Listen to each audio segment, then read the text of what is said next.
हाही व्हिडिओ कोट्यावधी लोकांपर्यंत जाणार आहे. नाना पूर्ण यावे. स्वतः मी काय आहे, आपल्यामध्ये ही सगळी ऊर्जा आहे, ताकद आहे. तो माणूस वापरतो, आपण वापरत नाही.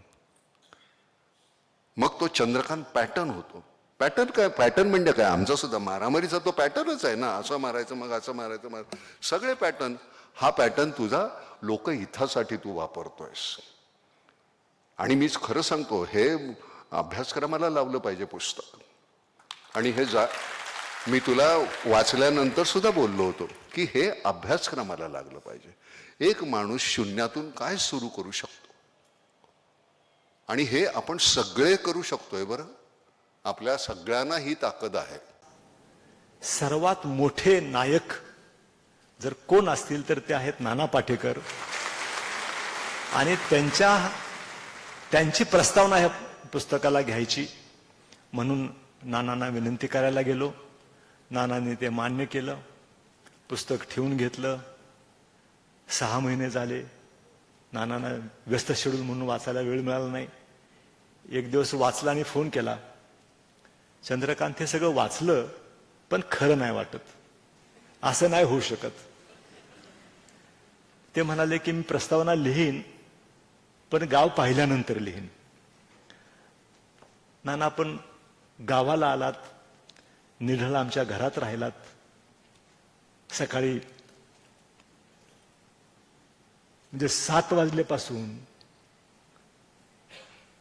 ते संध्याकाळी 5 वाजेपर्यंत दिवस 25 मेचाच होता. तुमच्या माहितीसाठी सांगतो, 25 मे 23 एक्झॅक्टली 2 वर्षापूर्वी रणरणत्या उन्हामध्ये आम्ही हॅट वगैरे घेऊन गेले होते. म्हणले अभिनेते आहेत, हॅट घालून उन्हात फिरण्यापेक्षा हॅट नाही, टोपी नाही, हा असाच वेश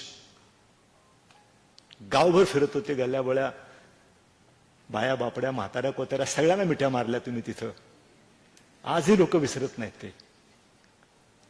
त्याच्यानंतर आपण प्रस्तावना लिहून पाठवली. 5 पानं हस्ताक्षरामध्ये लिहिली नानाने. आपल्याला सगळ्यांच्या माहितीसाठी सांगतो, हस्ताक्षरामध्ये. आणि त्यांना आता मग आम्हाला प्रश्न सत्व फाउंडेशनला पडला की कुणाच्या हस्ते प्रकाशन करायचं हे सगळं. परत आपल्याला विनंती केली. आपलं एवढं व्यस्त शेड्यूल, म्हणजे मल्हार आणखी गणेशा मागच फक्त आम्ही तुम्हाला फोन करायला पण नाही म्हटलं तरी भीती वाटतेच अजूनही सुद्धा. कारण इतके व्यस्त माणसाला डिस्टर्ब करायला नको वाटतं. आज पुस्तक प्रकाशनासाठी आपण हो म्हटलात आणि व्यासपीठावर आलात. गेल्या 7 वर्षामध्ये एवढं भरून दिलं आपण की छप्पर फाडके दिलं असं म्हटलं तरी हरकत नाही. की 7 वर्षापूर्वी माग काय मागायचे ते असं म्हटला होतात, काय द्यायचं शिल्लक आपण ठेवलंय असा प्रश्न मला पडतो. आपल्याला मनापासून धन्यवाद देतो. खरं तर नानांचं नटश्रेष्ठ म्हणून, अभिनेता म्हणून आम्ही पामर त्याच्याबद्दल काय बोलू शकतो. आम्ही फक्त नानांचे सिनेमा पाहून अप्रतिम असं समाधान आपल्याला मिळतं. याच्या पलीकडे मी नानांच्या बद्दल फारसं बोलू शकत नाही, कारण त्या क्षेत्रातले नाना मला काय माहिती नाही. सुनील आपल्याशी बरोबर त्या विषयावर जरा तरी बोलत असतो, मला साहित्यातलं काय कळत नाही. पण असे नाना आज देशामध्ये जे काही स्टार्स, सुपरस्टार्स आहेत, बोटावर मोजण्या एवढेच लोक समाजासाठी काहीतरी करतायत. बोटावर मोजण्या एवढे.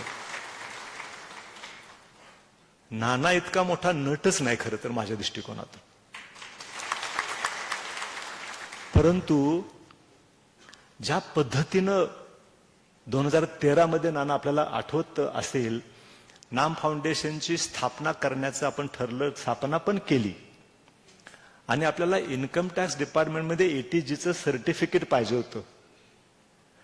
तुम्हाला पुण्यात जाऊन कुणाला विचारायचं असा प्रश्न पडला. मुंबईतून आपण निघाल्याने डायरेक्टली सहकार आयुक्तांच्या कार्यालयामध्ये सेंट्रल बिल्डिंगमध्ये आपण आलात. मकरंद अनासपुरे पण त्याच्याबरोबर होते. तुम्हाला विश्वास बसणार नाही की एवढा मोठा माणूस माझ्या कार्यालयामध्ये, सहकार आयुक्ताच्या कार्यालयाने सेंट्रल बिल्डिंगमध्ये येऊन बसलेला. वाऱ्यासारखी बातमी पसरली. अख्खं सेंट्रल बिल्डिंग माझ्या चेंबरच्या बाहेर जमा झालेलं. आम्हीच छोटं काम होतं, नानाने कुणालाही फोन केला असता तर इन्कम टॅक्स डिपार्टमेंटचे सगळे अधिकारी आपल्याकडं पायदूळ झाडाला पण आले असते.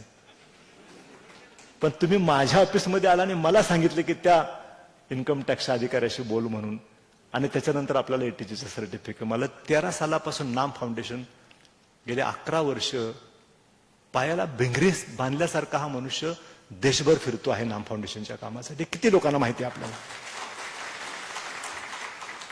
म्हणजे नाम फाउंडेशनचं काम सुरुवात झालं आत्महत्याग्रस्त शेतकऱ्यांच्या पासून, आणि त्याच्यानंतर पुढे जे तिथून जे काही असं काही नानांनी ठरवलं नसावं की इतकं मोठं काम महाराष्ट्रभर देशभर करायचं. कदाचित ते आत्महत्याग्रस्त शेतकऱ्यांच्या विधवांचं जे काही दुःख आहे ते पुसण्यासाठी आपण गेलात, आणि त्याच्यामध्येच आपल्याला खरं लोकांचं काय दुःख आहे माहितीच होतं आपल्याला, परंतु ते जाणवल्यानंतर आपण नाम फाउंडेशनच्या कामाचा जो विस्तार केला आणि ज्या पद्धतीने आपण काम करता, आपल्या माहितीसाठी सगळ्यांना सांगू इच्छितो की हा माणूस इतक्या सिम्पली इथे बसलाय, काम किती मोठं करत असेल तुम्हाला विश्वास बसणार नाही. परंतु नानांनी 2036 जलस्रोतांचं पुनर्जीवन केलेलं आहे. त्याच्यामध्ये 6,50,00,000 घनमीटर एवढा त्याच्यातला गाळ काढलेला आहे, आणि त्याच्यामध्ये 15 TMC एवढं पाणी साठतं. इतकं प्रचंड काम नानांनी इथे केलेलं आहे. 143 नद्यांचं पुनर्जीवन केलेलं आहे. 675 पाझर तलावांचं आणि 725 ओढ्यांचं खोलीकरण केलेलं आहे, रुंदीकरण केलेलं आहे. आणि या कामामुळं जनतेला 1,80,00,000 जनतेला डायरेक्टली फायदा झालेला आहे. अशा प्रकारचं काम महाराष्ट्रामध्ये नानांनी केलेलं आहे. किती लोकांना माहिती आहे. ना कुठे हे प्रेस कॉन्फरन्स घेतात, ना मीडियाला सांगतात, ना कोणाशी बोलतात, खाली मान घालून काम करत राहतात. इथपर्यंतच नाही समजत. मराठवाड्याचा दुष्काळ असो की चिपळूण रत्नागिरीचा पूर, नाम फाउंडेशनच्या माध्यमातून प्रचंड काम नाना करतायत. यावर्षी महाराष्ट्र शासनाबरोबर नानांच्या नाम फाउंडेशनने, नाना म्हणणं चुकीचं होईल, नाम फाउंडेशन म्हणतो कारण मकरंद पण रागावेल आपल्यावर, माझ्यावर सुद्धा. तर नाम फाउंडेशनच्या माध्यमातून महाराष्ट्र शासनाचा आता करार झालेला आहे. किती लोकांना माहिती आहे आपल्याला. 1000 जलस्रोतांचं खोलीकरण आणि रुंदीकरण आणि गाळ काढण्याचं काम नाम फाउंडेशन करणार आहे या वर्षामध्ये महाराष्ट्रामध्ये. कोकणातील 15 नद्यांचा गाळ काढायचं काम सुरू केलेलं आहे. खडकवासला धरण, ज्या खडकवासला धरणाच्या शेजारीच नानाची वाडी आहे, त्याच्यातला पण गाळ काढायचा.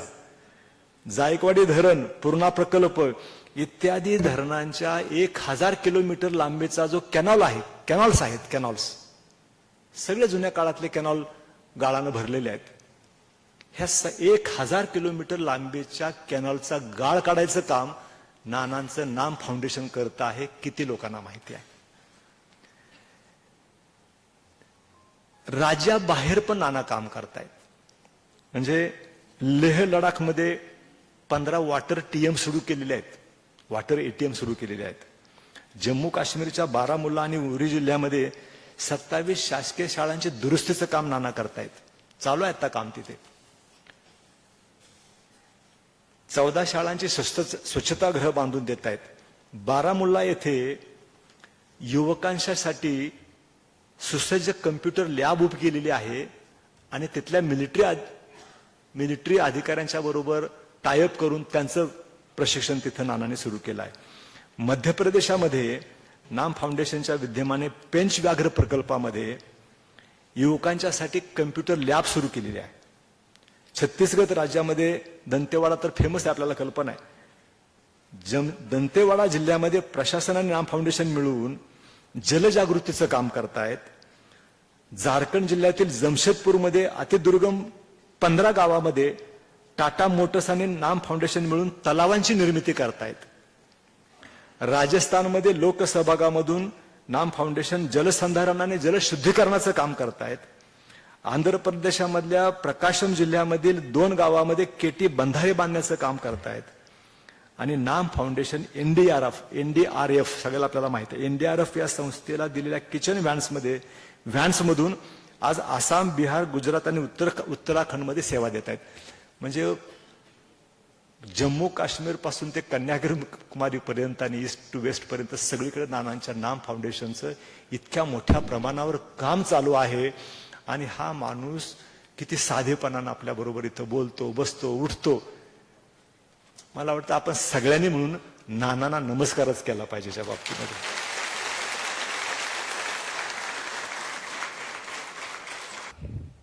41 वर्ष. बरं, ज्या पदावर होता तिथून त्याला कुठूनही पैसे उभे करता आले असते आणि गावाचा तथाकथित उत्कर्ष जो म्हणतो तसा करता आला असता तुला. कुठूनही पैसे कोणालाही सांगितले असते, पजत तुझं इतकं मोठं होतं.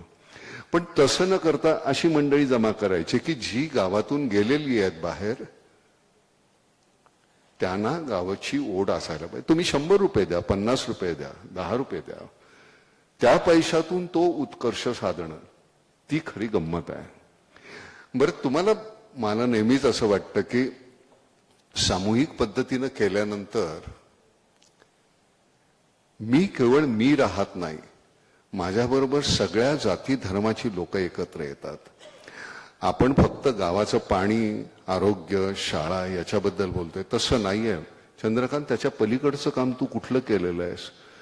प्रत्येक जाती धर्माची आणि लोक तिथे तू एकत्र करून त्यांच्यातला तो एकोपा ठेवलायस ना. सगळ्याच गोष्टी ह्या केवळ आर्थिक असतात असं नाही. सगळ्यात महत्वाची गोष्ट सामाजिक. आताची जी तेढ आहे, प्रत्येक तुझी जात कुठली, माझी कुठली, तुझा धर्म कुठला, याच्यामध्ये जे प्रत्येक जण, काही राजकारणी असतील, आपला स्वार्थ साधण्यासाठी करत असतील, पण मला असं वाटतं की आम्ही एकच आहोत ही जी धारणा आहे निढळ पॅटर्न मध्ये, फक्त केवळ गावाचा विकास हा यात बाकीच्या 3 गोष्टी पुरता मर्यादित मला वाटत नाही. या सगळ्या लोकांना तू एकत्र बांधून ठेवलेला आहेस. नाठाळ मंडळी तिथे नाही आहेत अशातला भाग नाही. मगाशी मी तुला विचारलं की तो रस्ता बंद केला होता एक माणसाने, तिथली जागा माझ्या याच्यातून मी देणार नाही. मी त्याला पण विचारलं, म्हटलं चंद्रकांत तो रस्ता झाला का? हो हो दिला त्यांनी, तो करायला दिला. छोट्या छोट्या गोष्टी असतात, पण जो संयम, म्हणजे तू त्या खुर्चीवर बसलेला होतास तेव्हा सुद्धा मी ज्यावेळी तुला भेटायला आलो होतो, कुणाला तरी फोन करून मी सहज पटकन माझं काम करून घेणं, त्यापेक्षा तुझ्याकडे येऊन तुला सांगून हात जोडून ते काम जर होत असेल, माझा एक फोन त्याच्यात एक माज असतो, अरे जरा हे करतो का, ते आम्ही सिनेमात करून लावू ना तो आवाज. पण इथे मी सामान्य आहे ही धारणा मी कधी विसरणार. मी सामान्य असणं ही ताकद आहे हो खूप. मी सामान्य आहे याचा मला अतिशय आनंद आहे, अभिमान आहे. मला कोणीही बॉडीगार्ड लागत नाही, खरं सांगतो. तुम्ही सगळे माझे बॉडीगार्ड, मला कोण त्रास देणार आहे? माझ्या मागे पुढे कोणी असायची काही गरज नाही आहे. आमचा एक आत्ता मी ज्या नटाबरोबर काम करतो, तुम्ही इतके साधे कसे असता? म्हटलं साधे कसलं, देवानं इतकं काहीतरी दिलेलं आहे. नाही तुमचे कपडे, अरे म्हटले सगळ्यात महाग कपडे आहेत, खादी आहे ही, ह्याच्यापेक्षा म्हटलं महाग कपडे नाही आहेत. हे रोज धुवावे लागतात, तुझ्या जीन्स सारखे नाही महिन्याभरानंतर धुतो. आणि इतकं भरभरून दिलंय, तर त्यातलं माझं सगळंच माझं नाही आहे ना. एक दाणा पेरल्यानंतर 1000 दाणे कणसाला येतात. एका दाण्याचं आपण 10 घेऊ, त्यातले 100 घेऊ, बाकीचे देऊन टाकूया ना. लागत नाहीत रे एवढे. तुझी निष्ठा कशामध्ये मला वाटते की जे सातत्य आहे ना, एक तर पहिल्यांदा तुला चिडता येत नाही, ते माझ्या अगदी विरोधी आहे. माझं इतकं टाळकं जातं, बरं मला सगळंच मुखोद्गत आहे ना रे.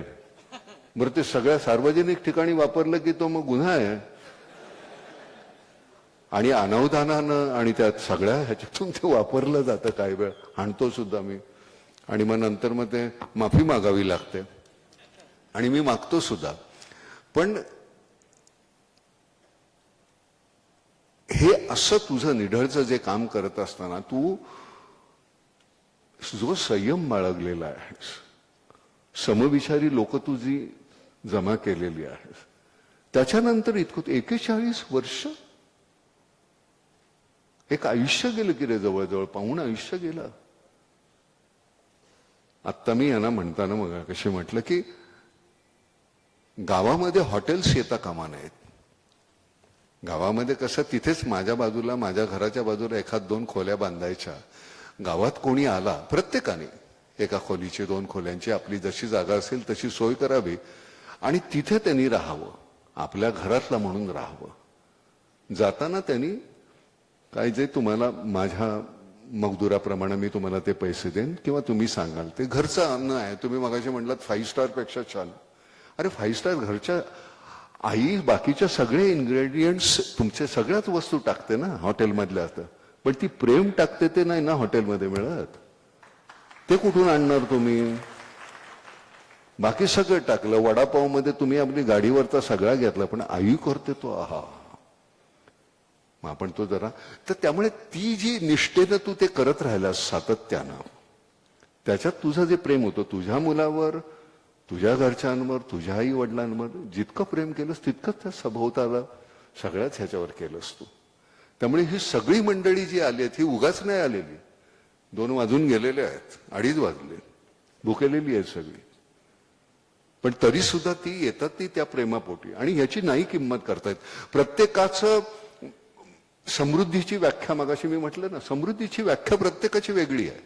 माझ्याकडे किती कोटी आहेत हा महत्वाचा मुद्दाच नाही होते. मला काय करायचंय, तुम्हाला काय संबंध आहे त्या कोटीशी? माझा तुमचं नातं कुठलं आहे? मी ज्यावेळी नट म्हणून इथे काम करतो, आता सुद्धा मी मगाशी आल्यानंतर हे पाहिल्यानंतर मला सगळं तेच आठवलं. इथे उभा राहून मी असं बोलायचो, नमस्कार अण्णासाहेब, मी गुलाबराव जाधव, असं मी पुरुषमधलं माझं सुरू व्हायचं. मग मी इथे असायचो, मी असं, मला हे असं उगाच यायचं आखाड्यामध्ये आणि कुस्ती न खेळता जायचं, तसं चाललेलं आहे. पण ही कुस्ती जास्त माझा बरं वाटते तुझ्या बरोबर. हा परफॉर्मन्स नाही, इथे आपण एकदम पूर्णपणे मी जसा आहे तसा तुमच्या समोर असायला पाहिजे. थोडीशी झाली फजिती, माझीच मंडळी त्यांच्या समोर झाली, काय बिघडलं? आपलीच मंडळी आलेली आहेत, छान आहे की.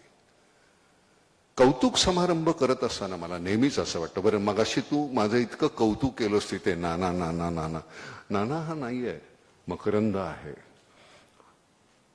आमची सगळी जी टीम आहे ती सगळ्यात, आम्ही मूळचे चेहरे म्हणून आमचं तुम्ही नाव घेता. आमचा गणेश थोरात म्हणून मुलगा केवढं काम करतो आणि नेहमी पुढची पिढी तयार करायला पाहिजे. चंद्रकांत, आपण इथे कायमस्वरूपी नसणार आहोत. नवीन चंद्रकांत तयार करण्याची तुझी जबाबदारी आहे आणि ती तू करतोयस, नाही करत आहे. हे चंद्रकांतचा उदो उदो नाही, कामाचा उदो उदो व्हायला पाहिजे. तुझा सत्कार करणं, तू त्याचा तो प्रणेता आहेस, मुख्य आहेस, तू सुरू केलंयस म्हणून. पण ही अशी रीग लागली पाहिजे. माने तुझ्या नंतर तुझ्या बाजूला अजून खूप लोक असायला पाहिजे. एका पुरतं हे मर्यादित राहता कामा नये, हे गुणिले पाहिजे. आणि सरते शेवटी आपण येताना ना, मी नेहमी म्हणतो की आपण एक रेग घेऊन येतो, ती रेग त्याच्यावर दुसरी आपण फक्त एकच रेग मारायची असते, मग ते अधिक होतं आणि ते थोडं वाकडं केलं की गुणिले होतं. तर त्यामुळे आपण कमवायची फक्त एक रेग आहे, ती अशी ठेवली की अधिक झालं, आडवी केली की गुणिले झालं. ते गुणिले तू केलंस आणि मग नंतर किती रेगा पाहिजे तेवढ्या. आत्ता हा पॅटर्न तुला खरं सांगतो, ज्यावेळी राबवला जाईल ना, हा महाराष्ट्रापुरता मर्यादित नाहीये.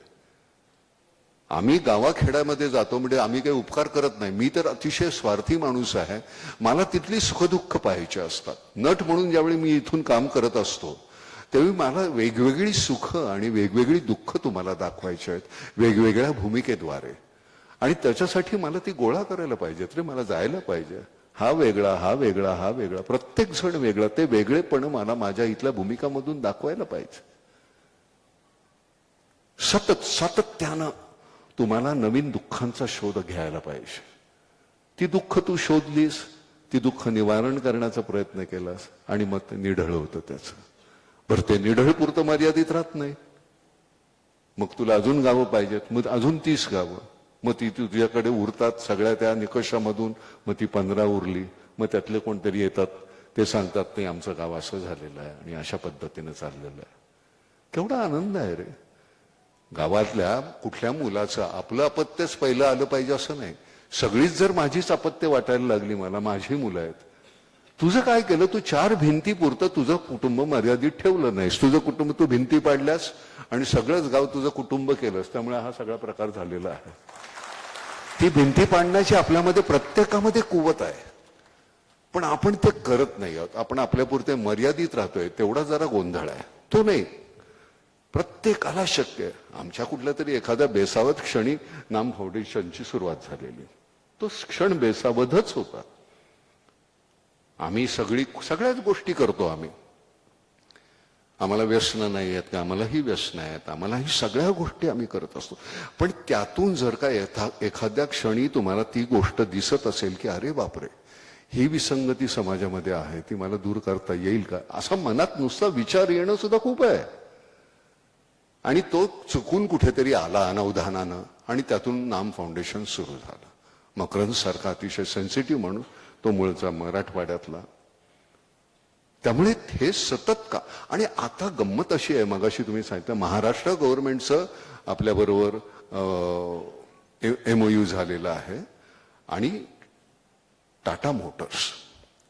त्यामुळे महाराष्ट्रापुरतं मर्यादित जे काम होतं आता ते भारतभर चाललेलं आहे. जिथे जिथे टाटांच्या कंपनीज आहेत त्या प्रत्येक स्टेटमध्ये, प्रत्येक राज्यामध्ये ते काम चाललंय.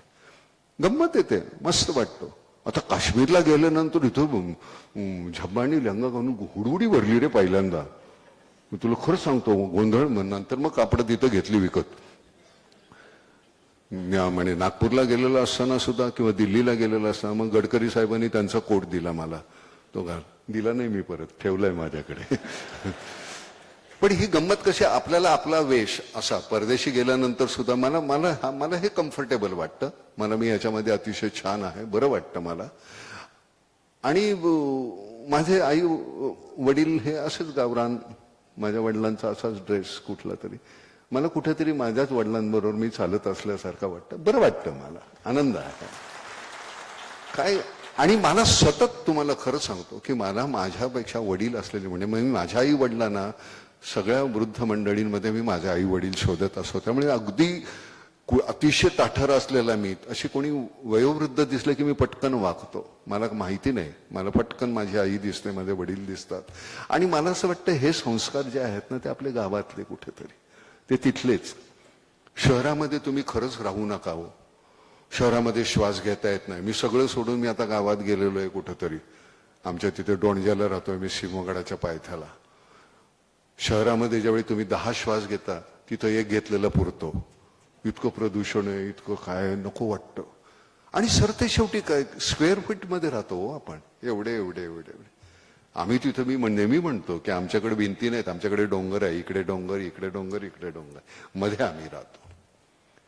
कसा आनंद नाही मिळणार, कसे नाही. अमिताभ बच्चन त्या दिवशी बोलत होते की हे सगळं सोडून तुम्ही तिथे का गेला. म्हटलं तुम्ही तिथे या, म्हणजे मी का गेलो हे तुम्हाला कळेल. कारण तुम्हाला माहितीच नाही. तुमच्याकडे सगळं आहे पण काय नाही आहे ते तुम्हाला माहिती नाही. कारण जे तुमच्याकडे आहे ते सगळं नाही आहे. आम्हाला सगळं म्हणजे आम्हाला नुसतं निसर्ग नाही मिळत रे, श्वास नाही मिळत. आम्हाला माणसं मिळतात, जनावरं मिळतात. माझ्याकडे 10 गायी आहेत, 2 बैल आहेत, 6 कुत्री आहेत. आणि नुसता परिसर, नुसतं हिरवंगार आहे. परवा मी तुला अगदी अक्षरशः घरामध्ये नवीन मूल जन्मल्यासारखं बोर घेतली आणि त्याला 3 इंची पाणी लागलो. अरे मी केवढा हरकलो होतो. वाह. आता माझा आनंद त्यात आहे. मी नवीन गाडी घेतली याच्यामध्ये नाहीये. म्हणजे ज्याला आहे त्याचं काही चुकतंय अशातला भाग नाही. पण मला हे आवडतंय.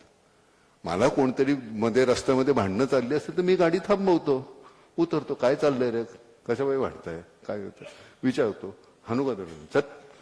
पण हे मला करावंसं वाटतं कारण ती मला माझी मुलं वाटतात.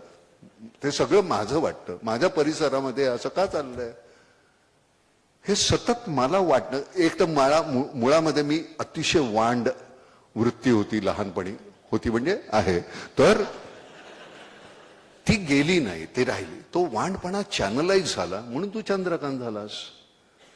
तू काही कमी वांड होतास का. ए चंदू असं आई बाबा म्हणायचे की नाही. पण त्या चंदूचा आपली प्रत्येक गोष्ट एकदा चॅनलाइज झाली ना किती छान होते. ऊर्जा, खेळ म्हणजे सर ते शेवटी काय आहे, तुमची ती ऊर्जा चॅनलाइज झाली म्हणून मग तो भाला फेकतो आणि आपल्याला गोल्ड मेडल मिळतं. पण तीच जर का नाही ना, कोपऱ्यावर उभा राहिला आता तो मग बोंबला ना, मग काय.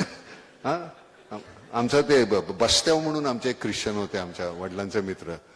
ते साला म्हणजे नाही सुधरू, साला तू नाही सुधरू, ह्या बत्तीसून त्या बत्तीशी शिटी मारून तुरा पाडू, साला तू नाही सुधरू. म्हणजे काय नाही, या बत्तीसून त्या बत्तीशी रस्त्यावर फिरणार, शिटी मारून तुरा पाडू, म्हणजे मोठा कोंबडा बांधणार, साला तू नाही सुधरू. असं त्यांची ती एक पद्धत होती बोलायची.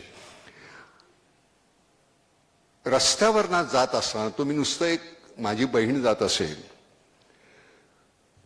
आणि जर तिची कोणी टिंगल केली तर मी कसं असा जातो. कुणाची बहीण असेल ना तरी तसे जा. त्या दिवशी तुम्हाला आपण खरे पुरुष काय होते याचा साक्षात्कार होतो. कुणाची असो, कोणाच्या हातात चाकू असेल, अगदी मोठा तलवार असेल, समोर ज्याच्या हातामध्ये शस्त्र असतो तो सगळ्यात नेबळट आणि शंड असतो, हे लक्षात ठेवा. त्याला भिडायची ताकद ठेवा. काय करणार, हात उचलेपर्यंत आपल्याकडे काय हात नाही का, असा एकच फटका मारायचा की पडला पाहिजे, दुसरा फटका मारायची वेळच येता कामा नये. स्वतः मी काय आहे, आपल्यामध्ये ही सगळी ऊर्जा आहे, ताकद आहे, तो माणूस वापरतो, आपण वापरत नाही. मग तो चंद्रकांत पॅटर्न होतो. पॅटर्न काय, पॅटर्न म्हणजे काय, आमचा सुद्धा मारामारीचा तो पॅटर्नच आहे ना, असं मारायचं मग असं मारायचं, सगळे पॅटर्न. हा पॅटर्न तुझा लोकहितासाठी तू वापरतोयस. आणि मीच खरं सांगतो, हे अभ्यासक्रमाला लावलं पाहिजे पुस्तक. आणि हे मी तुला वाचल्यानंतर सुद्धा बोललो होतो की हे अभ्यासक्रमाला लागलं पाहिजे. एक माणूस शून्यातून काय सुरू करू शकतो, आणि हे आपण सगळे करू शकतोय. बरं, आपल्या सगळ्यांना ही ताकद आहे, फक्त ती वापरायची. माझ्या घराच्या पलीकडे आम्ही काय असतं, हातातला माईक आहे का रे, असा माईक असेल तर दे ना. तुम्हाला खरं सांगतो, आम्ही नाटकामध्ये काम करत असताना, मी आता इथे बोलत असताना तुमचे चेहरे पाहतो, तुमचे डोळे पाहतोय, तुमच्याकडे बोलत असताना मला असं थँक्यू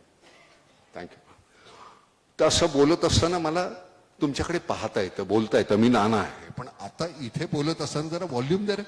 हा, नाटकामध्ये काम करत असताना, म्हणजे महासागर करत असताना किंवा काय, इथे एक अदृश्य भिंत असते. तुम्ही तिकीट काढून आलेले असता आणि मी एक वेगळी भूमिका करत असतो.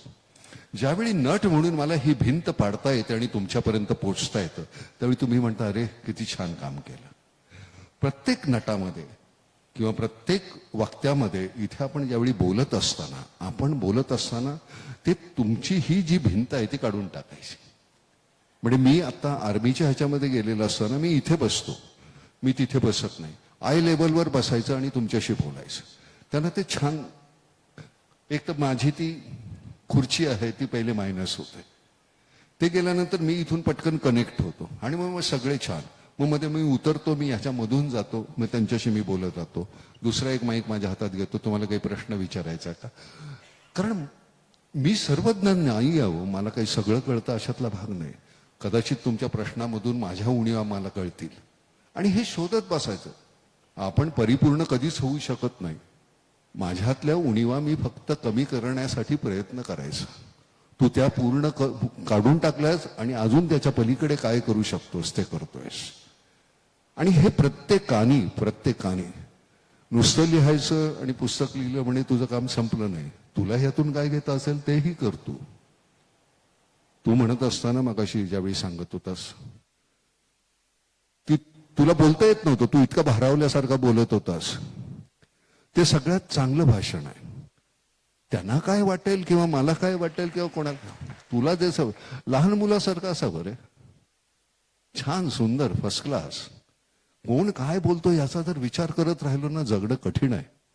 सुरुवात केलीस त्यावेळी तू काय होतास. आज तुझ्याबद्दल आक्षेप आहे, फळं नाही आणलीस तू आमच्यासाठी, पण तरी सुद्धा हरकत नाही.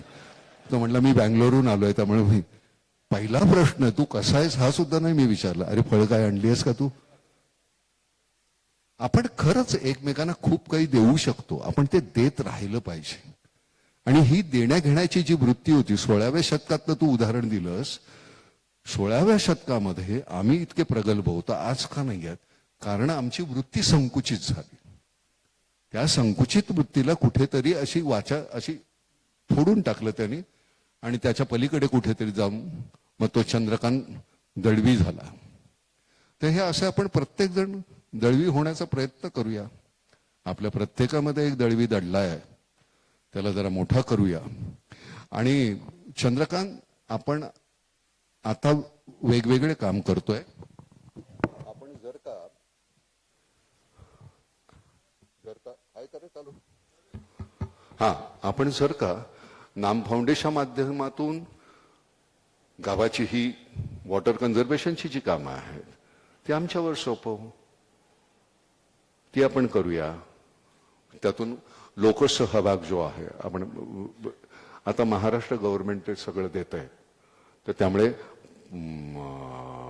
टाटा मोटर्स, महाराष्ट्र गव्हर्नमेंट आणि नाम फाउंडेशन ह्याच्या माध्यमातून आपण अजून मोठ्या प्रमाणावर त्याचं वॉटर कन्झर्वेशनचं काम करू. मग अशी जलतारा कोण बोललं? जलताराचा पण खूप फायदा होतोय बरं का. काही नाही, 6x6x6 एवढाच खड्डा आहे. मोठमोठे दगड टाकायचे, किडे मुंग्या, पाली, साप सगळं तिथे राहतात. ते फार महत्वाचे आहेत आपल्या जमिनीसाठी. त्यामुळे त्या जिथे उतार आहे त्या ठिकाणी तो घ्यायचा खड्डा. मला सुद्धा हे कसं कळलं, मी जाऊन सगळ्या ठिकाणी, मी सुद्धा अडाणीच होतो, माझं सुद्धा मर्यादित होतं. आमचं कसं होतं की नटमंडळी म्हणून तुम्ही आमच्यावर का कौतुकाचा वर्षाव करता मला कळत नाही. आम्ही पाठ करतो, कुठेतरी लेखकाने लिहिलेलं आहे, गडा गडा गडा गडा गडा बोल, सगळ्यांना येतं ते बोलताना. मी नेहमी म्हणतो की मला मग आपण ओम भूर्भुवस्वः हे म्हणत किंवा जितेंद्रिया धर्मपरः स्वाध्याय निरताः शुची किंवा अल्लाह ला इलाहा इल्ला हय्युल कय्यूम ला ताखुज़ुहु तू वला यमुल लहू आयतल कुर्सी. या गोष्टी तुम्ही पाठ करून बोलू शकता. आत्मसात करता का? माझ्या आतमध्ये त्या झिरपतात का? ह्या गोष्टी ज्यावेळी झिरपायला लागतात ना, त्यावेळी मग तुझ्यासारखी माणसं तयार होतात, तुझ्यासारखी होतात. त्या झिरपल्या पाहिजे. तो ओलावा तुझा वरवरचा नाहीये, कपड्यापुरता नाहीये, तो आतमध्ये पूर्णपणे तू असा आर्द्र आहेस ना, त्याची गंमत आहे. तेव्हा तू होतोस. समाजात अशा माणसांचं तुला खरं सांगतो ना, मग मी तुझ्यामध्ये माझा भाऊही पाहतो, आई पाहतो, वडीलही पाहतो, सगळंच असं मिळून एक असं काहीतरी छान होतं. मग त्याला तुम्ही मॉडेल वगैरे काही म्हणा, फार फार फार काहीतरी दिलेलं आहेस तू समाजाला. एक सेवानिवृत्त झाल्यानंतर तू त्याच्यात दुप्पट काम करायला लागलेला आहेस. आणि हे तुलाही शक्य आहे, तुलाही शक्य आहे. शासकीय ह्याच्यामध्ये असल्यानंतर त्यातले खाचखळगे तुम्हाला माहिती आहेत ना, आम्हाला माहिती नाही आहेत. पण तुम्हाला खरंच सांगतो, आता असलेले सगळे कलेक्टर्स जे आहेत, शासकीय याच्यामधली ही नवीन जी मुलं आहेत, इतकं भन्नाट काम करतायत. कुठेही एक पैशाचा कुठे अपहार नाही, भ्रष्टाचार नाही. आता राम, आपला नवल किशोर राम पुन्हा आलाय ना इथे. मला त्यावेळी तो ज्यावेळी भेटला होता औरंगाबादला, त्यावेळी कलेक्टर होता तिथे. मिटिंगला कलेक्टर येणार आहेत असं मला सांगितलं होतं. आणि मग तिथे माझं मी बोलत होतो. असं बोलल्यानंतर म्हटलं, अरे अजून तुमचे कलेक्टर नाही आले. तर तिथे एक एवढासा उंचीनं आणि धुळीनं माखलेला माणूस बसला होता, तो मुलगा, आणि उभा राहिला. म्हणला, मी कलेक्टर. म्हटलं, तू कलेक्टर? तो म्हणला, नाही, मग तिथे गाडी नव्हती आणि इथे पोचायचं होतं ते वेळेवर, म्हणून मोटरसायकलवर मागे बसून आलो, त्यामुळे धुळीनं माखलोय. असली मुलं आहेत कलेक्टर. अजून काय लागतं आपल्याला? तो जुना सगळा पॅटर्न आहे तो गेला, हा नवीन पॅटर्न आहे. ही नवीन कलेक्टर सगळी फार सुंदर मुलं आहेत. आपला हा डुड्डी सुद्धा काय पोरगा आहे ते. मी त्याला पहिल्यांदा भेटलो होतो ते आपले एकनाथ शिंदेच्या गावाला. तिथे ज्यावेळी तिथं एक्स्कवेशन चालू होतं आपल्या कोयनेच्या मागच्या बाजूला. फार चांगली मुलं आहेत, फार चांगली मुलं आहेत. त्यामुळे सगळं निराशाजनक नाही. आणि सगळं बाकीचं निराशाजनक असलं तरी सुद्धा अशी माणसं आहेत, तर ही जशी आहेत तशी आपण सगळे होऊया. आणि हे होणं आपल्याला शक्य आहे. केवळ त्यांचे सत्कार करून आपण गप्प बसायचं नाही, एवढं लक्षात ठेवा. आपण सुद्धा त्यातून काहीतरी करत राहूया. नाम हे नाना पाटेकर किंवा मकरंदा अनासपुरे नाही, आमची अख्खी टीम जी आहे त्या सगळ्यांनी मिळून ते केलेलं आहे. त्यामुळे ते श्रेय कधीही आम्हाला केवळ देऊ नका. आम्ही नाममात्र आहोत तिथे. ओके. आणि आता खरं सांगू का, म्हणजे भूक लागली आहे किंवा अशात नव्हतं, तुम्ही थकलेले आहात आणि याच्यानंतर पुन्हा मी आज जाऊन पुन्हा बडबड बडबड करणार आहे कॅमेरा समोर. त्यामुळे पुन्हा तुम्ही इथे आल्याबद्दल मी धन्यवाद नाही म्हणणार. तुम्ही खूप काहीतरी घेऊन जाताय इथून. अशा माणसाबरोबर आपल्याला इतका वेळ घालवता आला आणि त्याच्या कामाची आपल्याला जाणीव झाली. फक्त ती आतमध्ये जरा झिरपली तर जास्त बरं होईल. तुम्हा सगळ्यांचे आभार. नाना, तू छान बोललास बरं का. मी मुद्दाम ते तुझ्या हस्ते केलं. तो म्हणला नानांच्या हस्ते, म्हणून मी तुला बोलवलं. ये बाबा, तू दाबते. हा, भेटूया आपण पुन्हा. चांगलं चांगलं काहीतरी छान काम करत राहूया. एज्युकेशन आणि मेडिकल मदत याच्यासाठी निर्मला गजानन असं एक दुसरं फाउंडेशन आम्ही सुरू करतोय आणि त्याच्या माध्यमातून आपण सगळ्या गावाखेड्यामध्ये शाळांचं काम करणार आहोत. जेवढं जमेल तेवढं करत राहूया. धन्यवाद. धन्यवाद नाना सर. चंद्रकांत दळवी साहेबांनी तमाम जाती धर्मामध्ये एकोपा करण्याचं काम केलं.